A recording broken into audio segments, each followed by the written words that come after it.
Hello, welcome back to my channel. My name is Courtney, and if you're new here, hi. Regardless if you are a new or returning viewer, I want to thank you so much for checking out my channel and watching this video. I've got a doozy for y'all today, and I think, I'm saying this now, but I don't know how it's going to be after I edit things out, but it's going to be a longer one than usual. Today we are discussing Jennifer Pan. I had not heard of this case until I stumbled across it while I was doing research for a different case. And this one kind of caught my attention, and so I kind of set the other one to the side. I'm going to do this one, and I'll probably do the one I set aside next week. So, Jennifer Pan. Jennifer's parents immigrated from Vietnam to Canada in 1979. Her mother's name was Bic and her father's name was Han, and her parents just wanted to live a really successful life, a kind of life that they couldn't get while living in Vietnam. So Han and Bic actually worked at the same auto parts company in Ontario, Canada. It was called Magna International.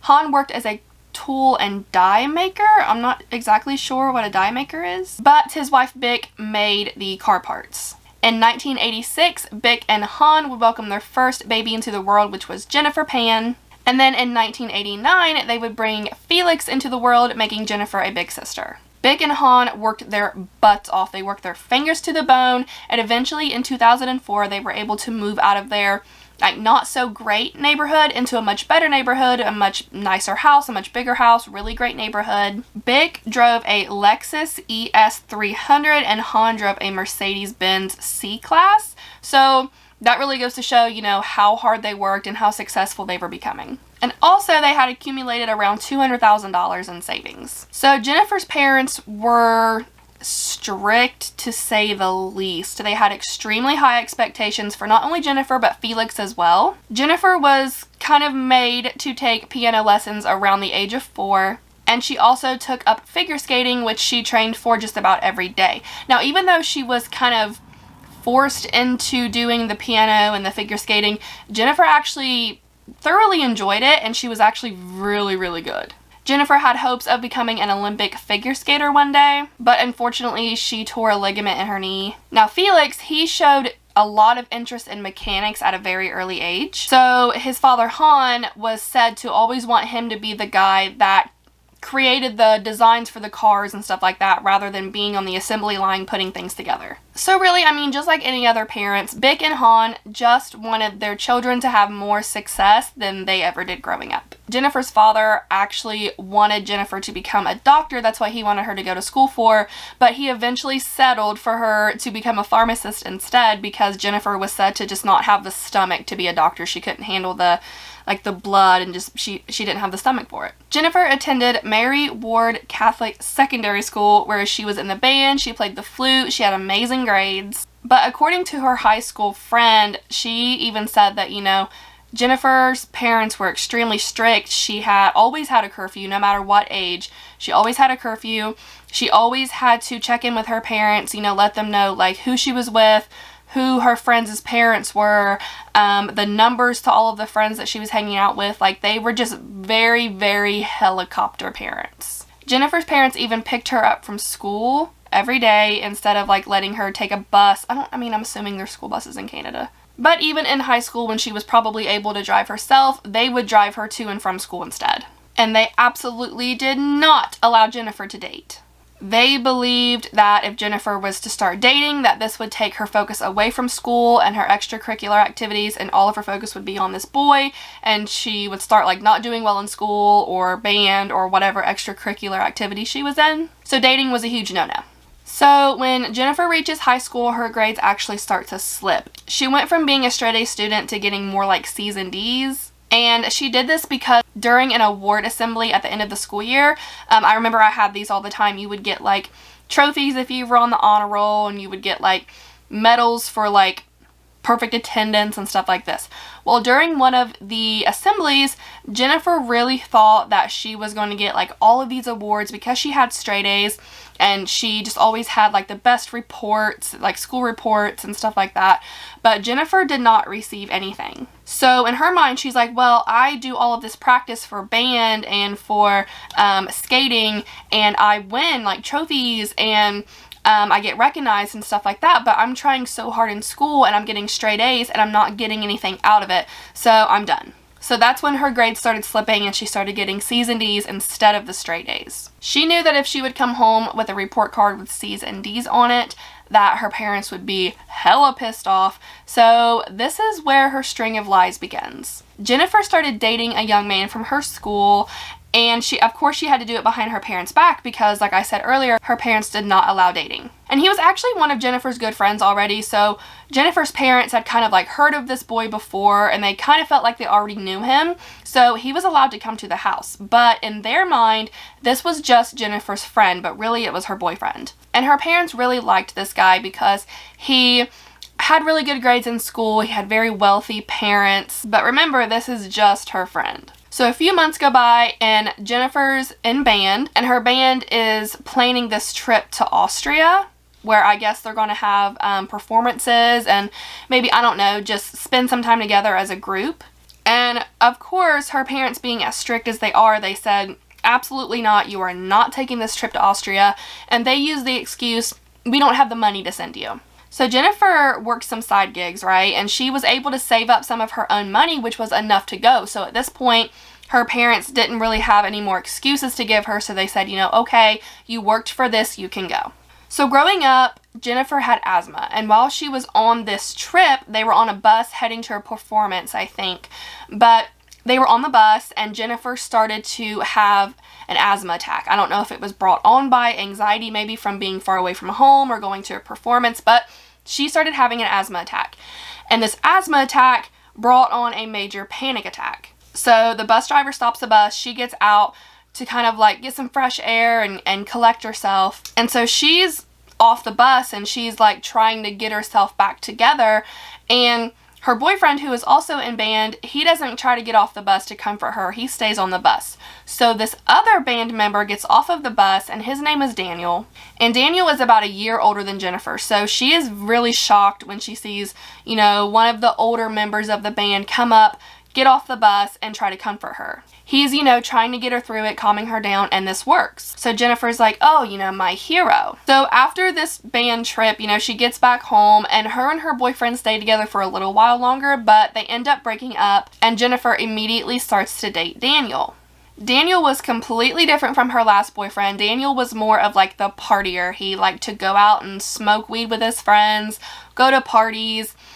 He really kind of cared more about that than studying and getting perfect grades. So Jennifer knew right off the bat, okay, I was lucky enough to have this other guy come over as my friend. I am definitely not going to get approved to be dating Daniel, so I'm not going to tell my parents about it. Daniel also sold weed on the side to make some extra money, but after he started dating Jennifer, he kind of got away from that because he didn't want to drag Jennifer into it. And probably also because while he was driving around one day, he got pulled over and was busted with a pound of weed in his car. So he was arrested, charged for possession. When all that's over, he steps away from selling weed and he goes to college. Awesome, great. So everything's great. Daniel was working at a pizza shop, I think, during college. Jennifer is working at another restaurant just down the road from where Daniel works. So fast forward a little bit, Jennifer's family is the victim of a burglary. These people bust into their house, they steal a bunch of cash, they steal jewelry. And this was the point where the family, you know, they worked so hard they were able to move out of this rough neighborhood into the better neighborhood. And since they were robbed, they decided they were not going to keep cash in the house anymore.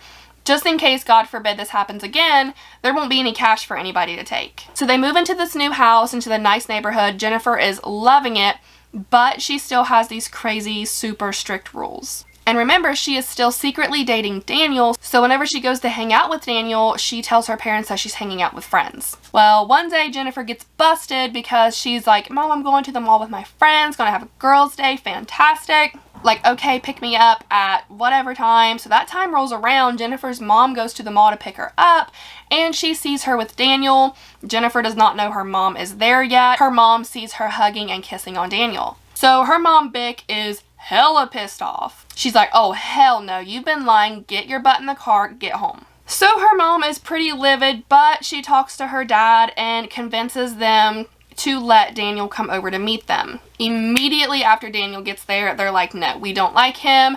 You're not allowed to see him anymore. But of course, you know, she's like, oh, okay, yes, mommy, yes, daddy, whatever.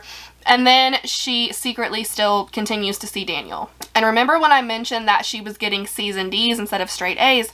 This girl somehow manages to forge her report card to make it look like she's getting all A's, and her parents fall for it. In all reality, she cannot even graduate high school because she doesn't have enough credits. She also goes as far as forging a fake acceptance letter and a fake scholarship to a college. And for the entire 4 years that she is going to college, she is making her parents think that she's getting up every morning, Monday through Friday, getting all of her things and going to class, when in reality, she just goes to the library and stays there for the amount of time that she's supposed to be in class, and then she comes home. Then she convinces her parents, you know, like, hey, this is a really kind of a long drive to get to class every day. My friend lives super duper close to the university. Let me move in with her in her apartment, and like I can live with my best friend and be super close to school. And surprisingly, her parents say yes, so they allow her to move in with her friend, but she doesn't move in with her friend, she moves in with Daniel. So 4 years is up. She has faked it this entire time. Somehow she's managed to keep this going for so many years, and now it's time to graduate. So she tells her parents that her college is handing out like tickets for graduation, and you have to have a ticket to attend the graduation. So she tells her parents that the college has an extremely limited amount of spots that they're allowing this year, and they only gave her 1 ticket. Jennifer claims that she did not want to have to choose between her mom and her dad, so she just gave her ticket away to somebody else, and ain't nobody coming to her graduation. Again, her parents accept this. But her and Daniel did manage to find somebody that was able to create a fake diploma that she was able to give to her parents and say, look at me, congratulations to me, I'm amazing, I graduated college. And they bought it. So now after graduation, she needs a job. So what does she do? She has no degree. So she tells her parents that she's accepted this volunteer position at a children's hospital. Now at this point, her parents are really especially her dad. Her dad is really starting to feel like something's not right, things are not adding up. So they decide to call her friend that she's supposed to be living with, and they do this really, really late at night. I don't know if they did this intentionally or if it was just like, okay, we can't handle it anymore, we're not waiting for tomorrow, we're going to call now. I'm not sure. But they called really late at night, and her friend answers the phone, and, you know, she's half asleep, and, you know, this has been going on for so long, she probably thinks, you know, there's no way this is probably still a thing that I need to lie about. So her parents say, is Jennifer there? And her friend, in a very sleepy state, says, no, she's not here, she's at home.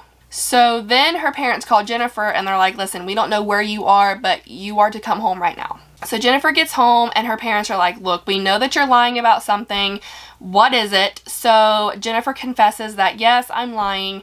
I am actually still in a relationship with Daniel. Her parents are beyond livid, and they tell her, listen, you can either stay with Daniel and be completely damn near disowned from this family, or break up with Daniel and come home. And ultimately, she decides to break up with Daniel and come home, and her home life just gets worse. Like, now she's not allowed to have a cell phone. She's back to having a curfew, but she does sneak around and get her phone late at night, and she's able to, you know, talk to Daniel here and there. And then one night she decides she's going to sneak out of the house and be with Daniel. So the next morning her mom wakes up, goes into her room, notices that she's not there, and they pretty much know that she's probably with Daniel. So they call her and tell her to get home. At this point, Daniel is done. He can't handle it. You know, he's in his 20s. He's a grown adult, Jennifer's a grown adult, and he just wants to be with somebody that's going to get treated like a grown adult and not a child. So he breaks up with her and starts dating someone else. And, you know, of course, Jennifer is really upset about this. She gets super depressed. And oddly enough, Daniel and his new girlfriend start to get, like, threatening text messages. Completely anonymous. They have no clue who it's from. And then Jennifer reaches out to Daniel saying that she's scared because she's getting threatening text messages as well. So they kind of, like, get back into contact and bond over the fact that they're both receiving these weird, scary text messages. So Daniel, he gets back into the drug world and he starts to sell drugs again, but he wants to kind of like step it up and go a little further than weed. Just keep that in mind, okay? So fast forwarding to November 8th, 2010, Jennifer makes a very frantic 911 call to police, saying that there are 3 men in their home. They've tied her to an upstairs banister, and they dragged her parents down into the basement. In the 911 call, you can hear her yelling out to her dad, and she tells the operator on the phone that she heard what sounded like loud pops, and she doesn't hear her parents anymore, but she doesn't know if the men that came into her house are still around, but she did hear them leave. So police arrive to the home. They find Jennifer upstairs, tied with her hands behind her back to the upstairs banister, and they find her father, Han, laying out in the driveway with really severe gunshot wounds. They also search the home more, and they find Jennifer's mother, Bick, down in the basement, and she also has gunshot wounds, but unfortunately hers were fatal and she did not make it. So Jennifer is taken in for an interview, and she tells police there were 3 men that came into the home. One of them puts a gun to her back and is tying her hands behind her back, leads her around the home saying that he wants money and that they're just there for money, and if she cooperates, nobody's going to get hurt. So Jennifer knows that she has about $2,000 saved up that she was wanting to buy a new phone with, so she's like, here, just take this. Meanwhile, downstairs, the other 2 men have guns pointed to Han and Bick, and they're demanding money. But remember I said earlier, when they were robbed in their last home, they didn't want to keep money in the house anymore, so they wouldn't lose anything. So Han is trying to tell these people that they don't have any cash in the home. He might have a little bit of cash in his wallet, but like, he's frantic, he can't find the wallet, and these people are getting pissed. So they are ransacking the house, and they eventually find about $1,000 in Bick's nightstand. And at this point, one of the men takes Jennifer upstairs and ties her to the banister. And then they lead Han and Bick into the basement. And Jennifer hears like them screaming and hollering, and poor Bick is begging and crying for these men to not hurt Jennifer. And then Jennifer says that she remembers hearing one of the men saying, "You lied to us." And then she hears gunshots and then silence. Jennifer is still upstairs tied up, but she remembers that she has her cell phone in her back pocket. So she's able to like wiggle her arms around, and she gets her cell phone out, and that's how she dials 911. So her father is rushed to the hospital, and he's undergoing emergency surgery, and now he's in a coma. Police are trying to go through people to figure out who might be involved in this, and they come across Daniel's name. So they bring Daniel in for questioning, and he says, yes, I've had issues with police. I may have been dabbling in drugs and selling drugs, and I dated Jennifer for a long time, but I don't have anything to do with all of this. Daniel also tells police all about the lies that Jennifer has been living about, like her school and college and a job and dating him. So then a few days later, they bring Jennifer back in to interview her again, and they tell her to just go through the entire thing again. So she's going through the night just like she did whenever they first brought her in, and things are not being very consistent. She is like throwing out different numbers of how much cash that the men ended up taking, and then she can't remember like which man brought her upstairs and tied her up and which men were taking her parents downstairs. So the police are like, okay, she's obviously lying. Police also let her know like, hey, we've also kind of figured out about all of the lies that you've lived for the last several years with your grades in school and your relationships. And Jennifer admits to everything, and she tells them just every little detail. But she also says that, just because all of this in my life happened and my parents were very strict does not mean that I had anything to do with this, if that's what you're trying to say. So police let her go, and it's one day before Jennifer's mother's funeral, and her father wakes up from his coma. So much so that he's able to talk to police and provide a statement, which does not line up with Jennifer's. Han says, yes, 3 men bursted into our home. They did take us down to the basement. They put blankets over our heads, and I heard gunshots, and that was it. Once he kind of regained consciousness, he was able to just muster up all of the strength that he had left and make his way upstairs to the main floor, where he saw Jennifer, who was never tied up, and she was talking to these men like she knew them. So police bring Jennifer back in for questioning and let her know that things are absolutely not adding up at this point. The investigator lets her know, like, listen, you might as well just come clean and tell us the truth, because we know you're lying and we kind of have an idea of what might have happened. Police also do some digging and find out that Jennifer has a secret cell phone, so more lies. They go through the phone and they find several calls and text messages from Daniel that took place on the morning of the murder of her mother and the attempted murder of her father. Also, while going through the phone, they find a lot of numbers that belong to burner phones, and through some heavy investigating, they're able to track down the owners of these burner phones. Jennifer eventually tells police that she hired these 3 men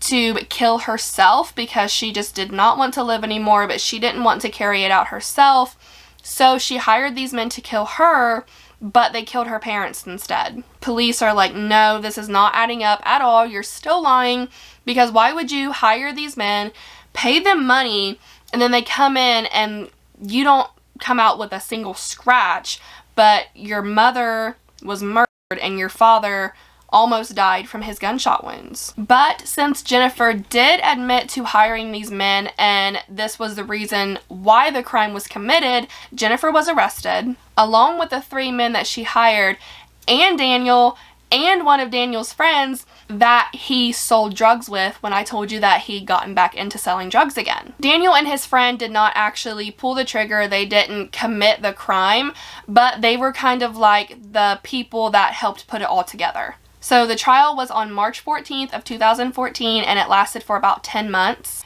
Everybody who was involved in this crime aside from one person, including Jennifer and Daniel, they were sentenced to life in prison and they were eligible for parole in 25 years. Now the other man who was involved in the crime, he was only sentenced 18 years, but he passed away in his prison cell in 2016. Jennifer's father and brother requested a court order that banned her from ever contacting any member of their family ever again. The judge did file the order, and Jennifer was also banned from ever contacting Daniel again. And that is the case of Jennifer Pan. That absolutely blew my mind because I sit and I think about like my parents, and I could never, no matter what, I could never